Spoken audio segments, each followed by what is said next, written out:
반갑습니다. 확실함을 약속하는 실전 수학 이투수 수학 강사 양지용입니다. 5월 모의고사 보느라 정말 고생 많았고요. 혹시나 적당히 문제만 풀어본 친구들은 여러분들이 해설 강의를 통해서 공부를 많이 했길 바랍니다. 일단 모의고사 자체는 어떤 성격이었는지 이야기를 한번 해보도록 하겠습니다. 첫 번째, 난이도를 이야기를 안 할 수가 없는데요. 자, 원래 3, 4월 모의고사가 재학생들만 보기 때문에 모의고사 등급 컷이 쭉 났습니다. 자, 하지만 수학적으로 봤을 때 기존의 유형들에 비해서 새로울 건 없었고요. 난이도도 그래서 낮았다고 보시면 되겠죠. 하지만 난이도가 낮았다라고만 이야기하기는 어려운 게 이따가 이야기할 거예요. 은근히 귀찮은 것들이 많았습니다. 발상적으로 특이한 건 솔직히 이야기해서 단 한 문제도 없었어요. 여기 나와 있는 것처럼 기출의 아이디어가 그대로 적용되었고 표현이 살짝만 바뀐 문제들이 계속 출제가 되었습니다.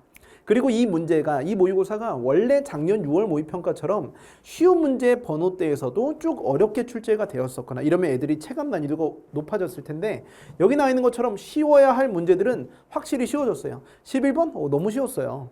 알겠죠? 9번, 10번, 11번 요 정도 라인이 쉬웠던 게 학생들의 체감 난이도를 결정하거든요. 12, 13, 14, 15의 어려움은 사실 학생들의 난이도에 큰 영향을 미치진 않습니다. 11번까지 확실히 쉬웠고 주관식 19번도 또는 미적 확통 27번들이 크게 어렵지 않았기 때문에 학생들이 점수 확보하는 측면에 있어서는 어렵지 않았을 것이다. 하지만 이게 반대로 이야기했을 때 이런 대표 유형들이 훈련되지 않았었다면 오히려 남들은 점수 다 따먹는데 나 혼자 점수가 안 나오는 일이 생길 수 있겠죠. 그래서 이번 5월 모의고사는 5월 학평의 가장 큰 특징은 필살기 복습했냐 안 했냐에 대한 얘기가 되겠습니다. 중요한 문제 유형들을 그대로 섭렵했다면 점수로 쉽게 변환되는 모의고사였으니까요. 자, 그럼에도 불구하고 학생들이 어려워했었던 이유를 한번 살펴봐야 앞으로 향후 대책을 마련해 줄 수 있겠죠.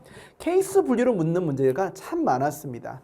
특히 확통은 내가 개념 정리를 열심히 하더라도 특정 숫자들과 상황들 속에서 내가 직접 지정해주는, 누구한테 배워서 잘하는 게 아니라 혼자서 지정해주는 용기와 경험이 있는 친구들이 점수가 잘 나왔을 것이고요. 여기 나와 있는 것처럼 미적도 마찬가지고 수원수투도 뭐뭐의 합을 구하시오가 되게 많았어요. 이런 케이스도 있고 저런 케이스도 있어서 하나만 선택하는 게 아니고 여러 케이스를 어쩔 수 없이 다 써봐야 되는 문제들이 있었기 때문에 케이스를 분류해서 디테일하게 나눠주고 그래프를 그리고 연산할 수 없는 친구들은 방법만 떠오르고 정답을 구하지는 못했을 것입니다. 자, 그래서 훈련을 하더라도 끝까지 연산해 줄 수 있는 사람들이 좋은 점수가 나오지 않았을까 싶고요. 그럼에도 불구하고 그 다음에 어려웠던 이유는 해석해야 되는 것들이 많았다. 필살기를 제대로 복습을 많이 했었다면 이걸 해석을 통해서 연산을 하는구나 라는 걸 알게 될 텐데, 또는 특이한 수능형 구조들, 예를 들어서 21번 같은 경우는 우리가 외웠던 필살기에서 강조했던 구조가 그대로 출제되었고요. 첨삭풀지용 14번 그대로 나왔잖아. 첨삭풀지용에서 14번이 그대로 나왔고요. 공지사항에도 내가 올려놨죠. 그만큼 적중 문항들이 많았음에도 불구하고 점수가 안 나왔다는 건 이해만 하고 훈련이 좀 덜 됐다. 그리고 이런 사고방식을 필살기를 소강하지 않았던 친구들은 매우 어색하게 느껴졌을 것입니다. 내가 쉽다고 이야기하는 것들, 수학 선생님이 어렵지 않았다고 얘기했던 건 이 사고 과정, 수능형 사고 과정이 익숙한 학생들을 대상으로 이야기하는 건데, 혹시나 이런 수능형 사고 방식조차 익숙하지 않다면 새로운 문제를 푸는 것보단 기출을 다시 한번 복습해 주는 게 훨씬 더 중요한 방법이 되겠죠. 대신 6월에는요. 새로운 유형이 나오긴 할 거예요. 꼭 그래요. 평가원에서는 한두 문제 정도는 태어나서 처음 보는 상황들이라든지 아니면 애매한 표현들을 많이 줄 겁니다. 그 과정에서 풀이법을 지정해서 연산으로 밀어붙이는 것들이 6월, 9월에는 나올 거예요. 우리들의 목표가 5월이 아니었기 때문에 이 5월 모의고사는 말 그대로 지금까지 공부를 잘 했는지 확인하는 정도의 시험이었다. 그 정도 성격만 의미를 부여해 주시고요. 더 확대 해석할 필요는 없을 것 같아. 따라서 자, 기출 아이디어 섭렵은 제대로 하자. 필살기 제대로 완강해달라는 얘기가 되겠고요. 약간의 변형된 문제들은 당연히 워크북이라든지 백전백승 시즌 1, 2 개강했고요. 첨삭풀지용 훌륭한 엔제로서 많이 제공되고 있습니다. 열심히 풀어주세요. 그리고 6월, 6월에는 신유형이 꼭 1개, 2개 추가되니까 그런 걸 잘할 수 있는 사람도 되셔야 되는데, 솔직히 선생님 저는 신유형 틀려도 괜찮아요. 이미 점수가 많이 낮아요. 50점, 60점대예요. 그러면 필살기를 열심히 들어주세요. 필살기. 이것만 잘했어도 나는 92점 받았을 거라고 봅니다. 이번 모의고사는. 알겠죠? 자, 그래서 필살기 미수강생들은 필살기를 마저 완강해 주시고 필살기 지금 매우 판매가 잘 되고 있습니다. 알겠죠? 백전백승도 많은 학생들이 오픈해서 구매하고 있는데요. 새로운 문제들은 백전백승에서 함께 확인해 주시고요. 근데 이 새로운 문제가 어떤 거냐면 기출 아이디어를 적용하고 살짝 변형되고 표현이 살짝 바뀌고 문제 제시 순서가 바뀌고 두 가지 유형이 병합되는 거. 특히 적분 문제 13번은 작년 수능 13번이랑 아주 빼다 박았거든요. 똑같은데 그냥 대칭성 하나만 추가된 건데 그것도 역시 수능 기출에 있었던 거예요. 유형이 병합되는 것들을 섞었을 때 잘 풀어낼 수 있는 사람이 되어야 하며 신유형 문제들은 백전백승 시즌 2, 3에서 본격적으로 많이 하고 있습니다. 기출 아이디어 적용되고 표현 추가, 유형 병합은 백전백승에서 인문평가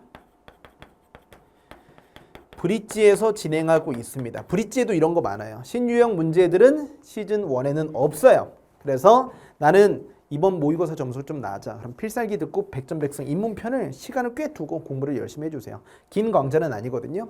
그래서 신유형 문제들은 브릿지 하고 나중에 얼티밋 버전으로 울티밋이라고 얘기하든 얼티밋이든 시즌 2와 시즌 3에서 엄청나게 많이 훈련할 겁니다.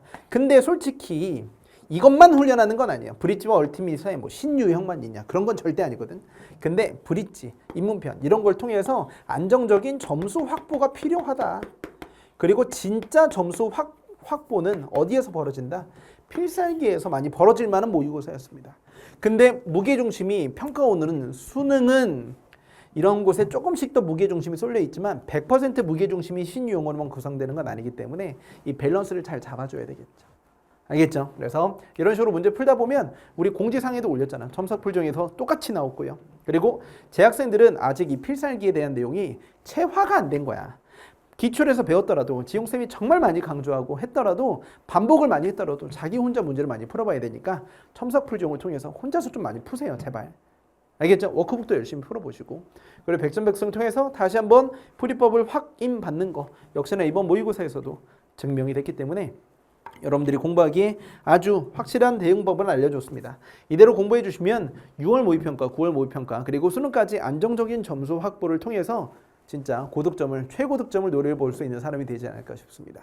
자, 선생님이 총평은 여기까지고요. 역시나 혹시나 궁금한 점이 있다면 Q&A 게시판으로 질문해 주시면서 수강 문의 같이 해주시면 좋을 것 같아요. 기존 수강생들도 몇 점인지 몇 번 틀렸는지 시험지 같은 거 캡처해서 올려주시면 너무너무 좋을 것 같습니다. 선생님 그런 거 상담하는 거 너무 좋아하니까 꼭 자기가 얼마나 우습게 풀었는지 얼마나 바보 같은 짓을 많이 했는지 기꺼이 보여주세요. 나는 여러분들 편이니까요. 자, 역시나 선생님이 준비했던 내용들 여기까지고요. 해설 강의 아주 잘 찍어놨으니까 꼭 확인해 보시길 바라겠습니다. 자, 선생님은 본 강의에서 만나도록 할게요. 안녕!